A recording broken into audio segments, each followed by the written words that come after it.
Hello everyone, কেমন আছো তোমরা সবাই? আশা করি সবাই খুব ভালো আছো। তো তোমরা আগের ভিডিওতে তো দেখেইছো যে আমার মামার বিয়ে হয়ে গেছে। আর বিয়ের পরের দিন কি হয় বলো তো? হ্যাঁ, ঠিকই ধরেছো, বিয়ের পরের দিন হয় বাসি বিয়ে।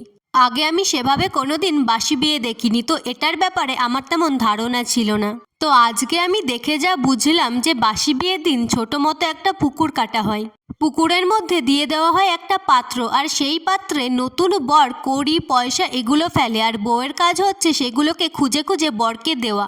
কিন্তু বরের বৌদি এত সহজে বউকে সব কড়ি ফেরত দিতে দেয় না। এখানে তার কাজ হচ্ছে বর যখন কড়িগুলো ফেলে সেখান থেকে সে কড়ি চুরি করে।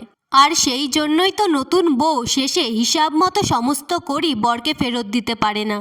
আর তখনই শুরু হয় আসল মজা, কারণ বরের বৌদি তখন বরের কাছে দাবি করে, তুমি আমাকে টাকা দাও, না হলে আমি চুরির জিনিস ফেরত দেব না। যদিও বাসি বিয়েতে আরও অনেক নিয়ম আছে যেগুলো আমার অনুপস্থিতিতে ঘটে গেছে, তাই সেগুলোর ভিডিও আর আমি তোমাদের দেখাতে পারলাম না।